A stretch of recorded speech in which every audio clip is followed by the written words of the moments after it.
he gets caught on tape, saying some derogatory, racist things. Did you feel like giving him a hug afterwards? No. So much for not speaking ill of the dead. The Undertaker isn't holding back. He's finally exposing the ugly truth about Hulk Hogan, and some of it is worse than anyone expected. It all started with one fake injury at Survivor Series 1991.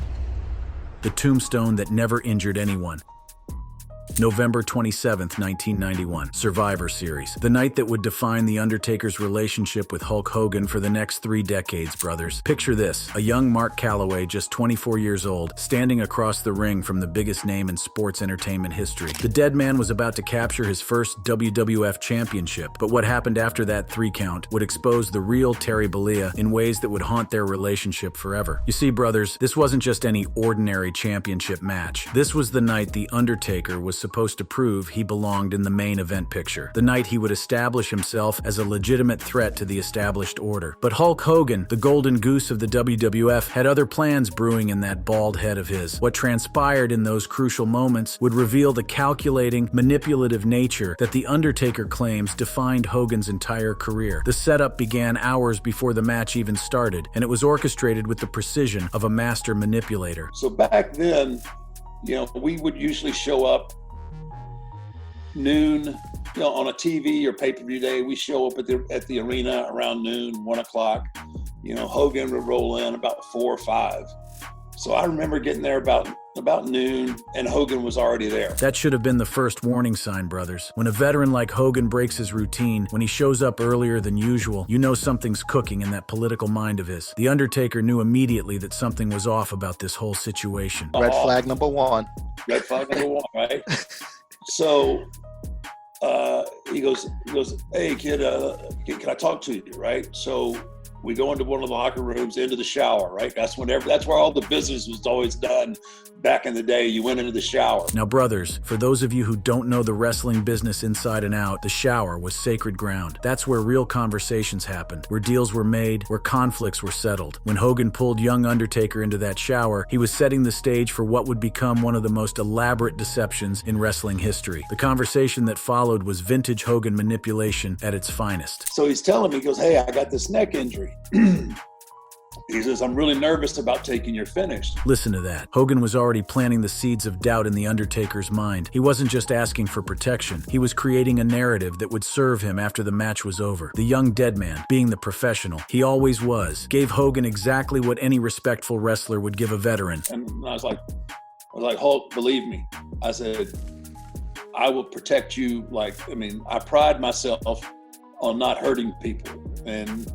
And I promise you, I will have you so tight that there's no way possible that you're going to hurt your neck. But that wasn't enough for Hogan. Throughout that entire day, he kept reinforcing this narrative, keeping The Undertaker's mind focused on this supposed neck injury. Every point during the day, I'd pass him in the hall or whatnot, I'd get the, remember about my neck, right? So that's all I got all day. It was my neck. The psychological warfare was in full effect, and The Undertaker was walking straight into Hogan's trap. But what happened during the actual match finish would expose everything. When that crucial moment arrived, when Ric Flair slid that chair into the ring, and The Undertaker hoisted Hogan up for the tombstone piledriver, the real Terry Bollea was about to show his true colors. I pick him up, and when I tell you I had the brother secure, he was secure. Boom. The Undertaker delivered that tombstone piledriver with the precision and care of a true professional. He had Hogan locked up tighter than Fort Knox, ensuring that there was absolutely no way any injury could occur. But the moment The Undertaker's knees hit the mat, Hogan launched into his Academy Award-worthy performance. I give him the tombstone. As soon as my knees hit, I hear, oh. You got me, brother. My neck and my back. What happened next shows you everything you need to know about the difference between a true professional and a master manipulator. While Hogan was writhing around like he'd been hit by a freight train, The Undertaker was absolutely devastated, thinking he had seriously injured the biggest star in the company. I am much like, how, I'm like, you have all these, I'm, 20, I was 24, 25 years old, and, I just crushed Hulk Hogan, right? That's what's going through my head. The guilt was eating The Undertaker alive, brothers. Here was a young man who had just achieved the biggest moment of his career, capturing the WWF Championship, and all he could think about was whether he had permanently injured Hulk Hogan. The psychological manipulation was working perfectly. Like, they gave me this opportunity, they gave me the chance to run with the ball, and I just hurt the golden goose. The backstage scene that followed was pure theater, brothers, and Hogan was playing the lead role to perfection. So, I go backstage and where I was asking, where's Hulk at, right? And he's always laying on Vince's office floor. Picture this scene. The Undertaker, worried sick about what he thought he had done, rushing backstage to check on Hogan, only to find the Hulkster laid out on Vince McMahon's office floor, surrounded by paramedics putting on the performance of his lifetime. So I go in there, he's laid out on the floor, and, he's carrying on. And the drama continued to unfold with Hogan milking every moment for maximum effect. The Undertaker found himself hidden behind a wall with Shane McMahon, forced to listen to this elaborate charade playing out in front of them. But Shane McMahon, who had a perfect view of the match from ringside, was trying to tell The Undertaker the truth. Shane's right there telling me, he's like, Mark, he goes, his head wasn't anywhere close to touching that mat. And I'm like, no, man, I just couldn't hear it. I was like, no, man, I heard him. The Undertaker was so consumed with guilt and worry that he couldn't even process what Shane was telling him. The manipulation had worked so effectively that The Undertaker refused to believe the evidence that was right in front of him. This, brothers, shows you the true genius of Hogan's psychological warfare. It wasn't until days later, when The Undertaker finally got the chance to review the match footage, that the awful truth was revealed. The evidence was clear as day. Hogan's head never even came close to hitting the mat during that tombstone pile driver. The entire injury claim was a complete fabrication, a masterful piece of manipulation designed to serve Hogan's political agenda. So I finally got to see, but by now a lot of the boys had come up to me and they're like shaking their head like his head never got anywhere close to the mat. And you watch it back, you can tell his head never touched. The revelation put The Undertaker in an impossible position, brothers. Here he was, still relatively new to the business, having to confront the biggest star in the company about an obvious lie. The political ramifications could have ended his career before it even truly began. I'm still a greenhorn, right? And now I've got to confront, the face of wrestling, the biggest draw, ever. And now I've got to figure out what I'm going to do here. As a man, I got to know what the hell, but I also know that it's risking my professional career. When The Undertaker finally worked up the courage to confront Hogan about the obvious deception, the response he received would define their relationship for the next 3 decades. The confrontation took place in San Antonio, and Hogan's excuse was as weak as his integrity. Terry, I watched it back. Your head never hit. He's like, well, brother, what it was you had me so tight that when we came down, I had nowhere to move. And that's what jammed my neck, because I couldn't move at all. You're too tight. Hogan was actually trying to blame The Undertaker for being too professional, for protecting him too well during the move. The audacity was staggering, but it revealed everything The Undertaker needed to know about the real Terry Bollea. At that point, then I was like, okay. Then I knew. I was like, okay. That moment of clarity changed everything for The Undertaker brothers. The facade had been completely shattered, and he now saw Hogan for exactly what he was, a master manipulator who would sacrifice anyone and anything to protect his own position. The political ramifications of Hogan's deception became clear just 6 days later at this Tuesday in Texas, where The Undertaker was forced to drop the title back to Hogan. Wrestling journalist Jim Cornette later described Hogan's actions as a classic veteran trick designed to guilt-trip newer stars and potentially affect The Undertaker's brief title reign. This incident at Survivor Series 1991 wasn't just about one match or one lie, brothers. It was about establishing a pattern of behavior that would define Hulk Hogan's career for decades to come. The Undertaker's revelation exposed the political machinations and manipulative tactics that Hogan used throughout his career to maintain his position at the top of the card. But this was only the beginning of the awful truth about Hulk Hogan, and what The Undertaker discovered about his character would pale in comparison to the scandals and controversies that would define the later years of the Hulkster's career, revealing a pattern of deception that extended far beyond the wrestling ring. Hulk Hogan's career-ending controversies. If you thought The Undertaker's revelation about that 1991 Survivor Series incident was shocking, you haven't seen anything yet. What we discovered about Hogan's manipulation tactics in the ring was just the tip of the iceberg compared to the avalanche of controversies that would define his later years. The first major crack in Hogan's carefully constructed image came in the early 1990s, when the steroid scandal rocked the wrestling world. The United States government launched a massive investigation into steroid use within the WWF, targeting Vince McMahon with charges of conspiring to distribute steroids to his wrestlers. As the face of the company, Hogan found himself inevitably dragged into the controversy, and what he revealed under oath shattered the wholesome image he had spent years building. When Hogan took the witness stand, his testimony was nothing short of explosive, brothers. Under oath, he admitted to using anabolic steroids for over a decade, revealing that he had started using them in the 1970s to achieve the muscular physique that became his trademark. The man who had built his career on being a role model for children was admitting to illegal drug use that spanned his entire rise to stardom. But the steroid admission was just the beginning of a pattern of deception that would plague Hogan throughout his career. His reputation for lying became legendary in wrestling circles, with stories ranging from false claims about trying out for Metallica to taking credit for discovering The Undertaker. These weren't just harmless exaggerations, they were deliberate fabrications designed to enhance his own legacy at the expense of others. The most damaging revelation came from Randy Savage, who pulled no punches when describing his relationship with Hogan. Here's the situation with me and Hulk Hogan. It's just, we've been acquaintances at best. Never been best friends, never been friends, just a business type thing on the television. His real name is Terry Bollea, my real name is Randy Poffo, and he disrespected me and my family through the media waves, you know? Savage's frustration with Hogan's cowardly behavior was palpable. He's a wuss. You see what I'm saying? He goes on the airwaves and he disrespects me. He gives me a shot over the radio, gives me a shot over the TV, he gives me a shot over the internet, here and there, but nothing face to face. Nothing face to face.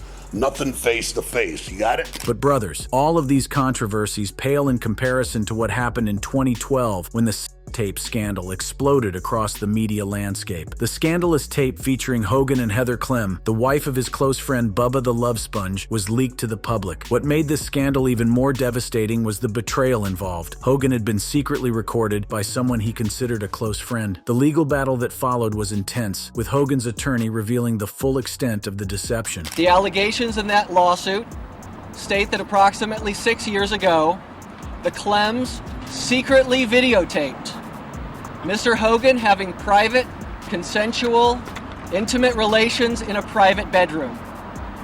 Mr. Hogan had no knowledge that he was being videotaped.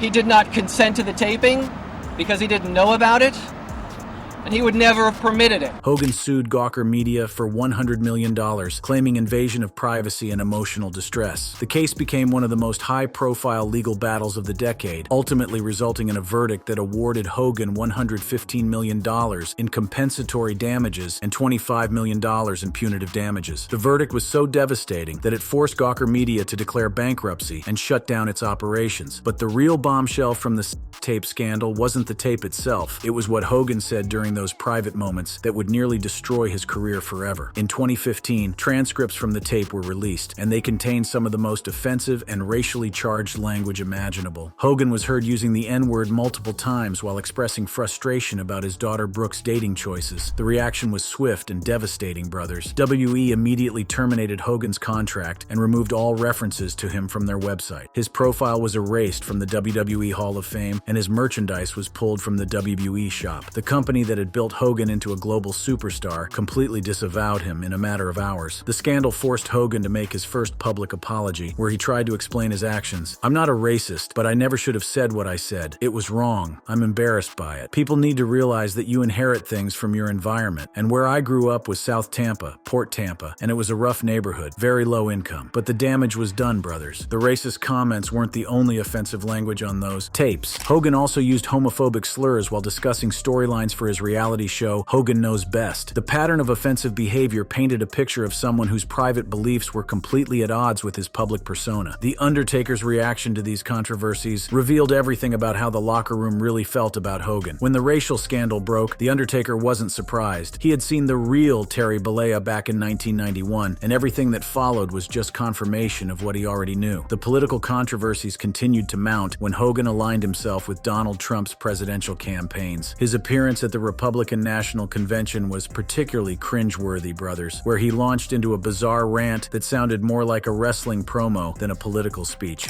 All you lowlifes, all you scumbags, all you drug dealers, and all you crooked politicians need to answer one question, brother. What you gonna do when Donald Trump and all the Trumpomaniacs run wild on you, brother? The political affiliations became another source of controversy, especially when combined with his history of racist comments. The Undertaker's assessment of the situation was brutally honest during his podcast commentary on Hogan's reception at WWE Raw's Netflix debut. When Hogan appeared on the Netflix debut of Monday Night Raw in January 2025, the crowd's reaction told the whole story. The Los Angeles audience booed him mercilessly while he tried to promote his Real American beer. The Undertaker's reaction to the incident was telling, showing zero sympathy for his former colleague. When I saw him, he was no-selling it and pushing his beer. Did you feel like giving him a hug afterwards? No. The Undertaker's cold assessment continued. Hey man, I got feelings. I got feelings for people. Like, sometimes in life, things come back. The truth was becoming undeniable, brothers. Hogan's pattern of lies, his racist and homophobic comments, his political controversies, and his backstage manipulations had finally caught up with him. The man who had once been the face of wrestling was now seen as a cautionary tale about the dangers of believing your own hype. Even other wrestling legends couldn't defend Hogan's behavior anymore. His reputation for backstage politics, including incidents like reporting Jesse Ventura's unionization efforts to Vince McMahon, painted him as someone who consistently put his own interests above those of his fellow wrestlers. The pattern was clear. Hogan would do whatever it took to maintain his position, regardless of who got hurt in the process. Tape scandal also revealed the depth of Hogan's personal betrayals. His relationship with Bubba the Love Sponge, someone he considered a close friend, ended in devastating betrayal when it was revealed that Bubba had orchestrated the secret recording. The incident showed that Hogan's judgment in friendships was as questionable as his character. But brothers, despite all these controversies and revelations, Hulk Hogan's impact on the wrestling business cannot be denied. And even The Undertaker, despite everything we've revealed about their relationship, would acknowledge this complex legacy as the wrestling world prepared to say farewell to the man behind the mustache. Hulk Hogan's legacy. Despite all the controversies, all the lies, and all the backstage politics, there's no denying the seismic impact that Hulk Hogan had on the world of professional wrestling. When we talk about the Mount Rushmore of sports entertainment, Hulk Hogan's face is carved in stone, and even The Undertaker, despite everything we've revealed about their relationship, acknowledges this undeniable truth. He's a Mount Rushmore guy. Do you think still? I think for what he did for the business, I don't think has it changes.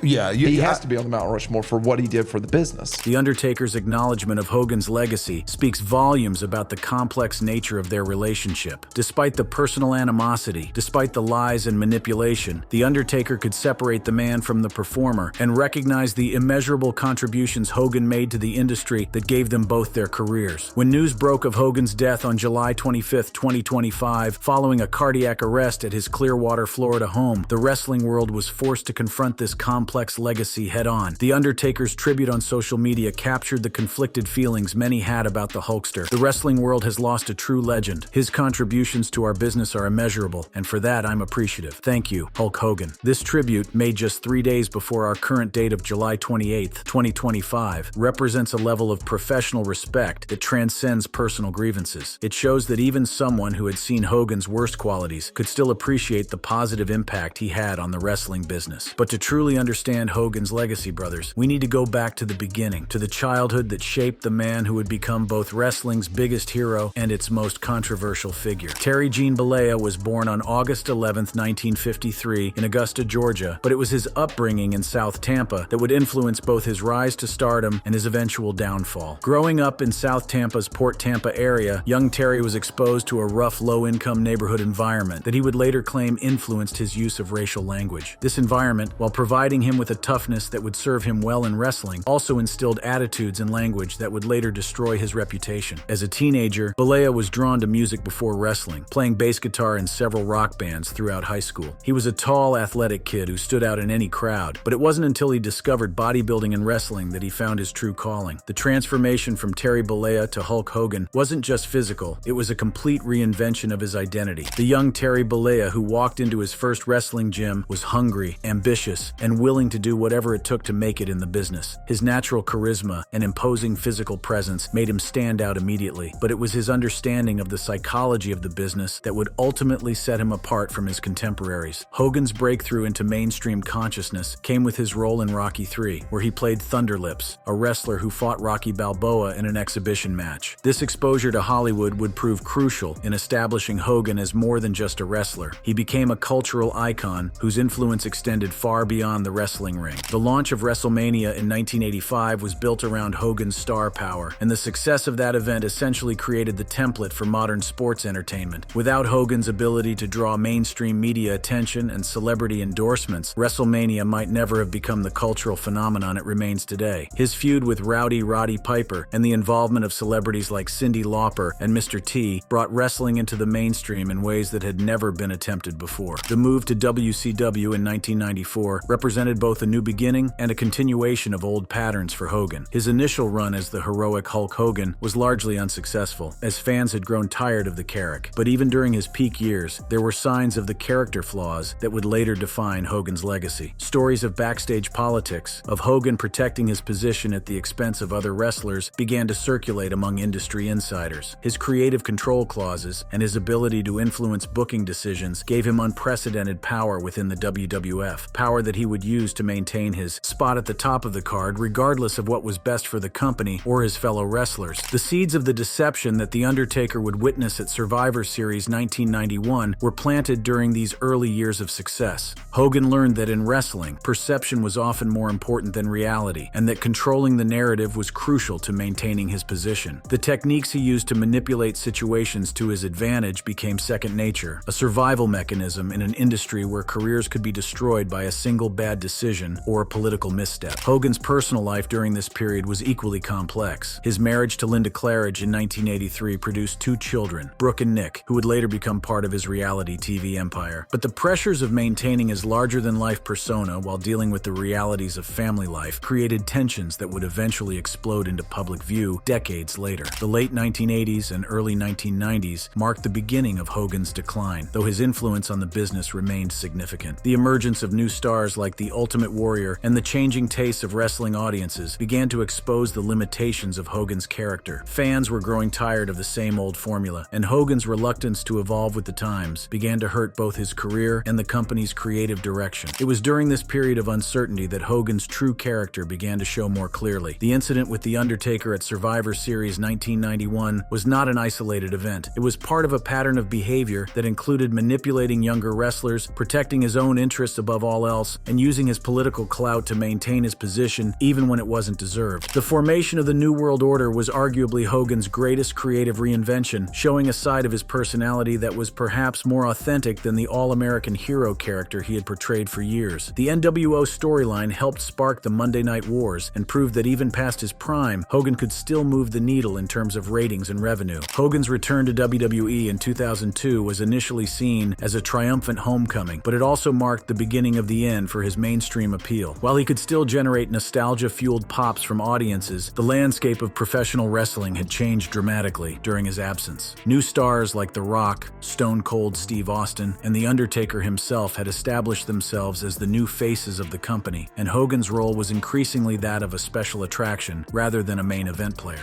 However, The Undertaker's relationship with Hogan perfectly encapsulated this complexity. Despite knowing Hogan's true character from their first major interaction in 1991, The Undertaker maintained a professional relationship with him throughout their careers. This wasn't out of friendship or respect for Hogan as a person, but rather out of respect for what he had contributed to the business that had given them both their careers. But, I've always, like I said, from that Tuesday in Texas, when I got that answer, I knew all I needed to know about him. And, and And that's the way always, then, you know, my radar was always up anytime that I had to, you know, interact with him.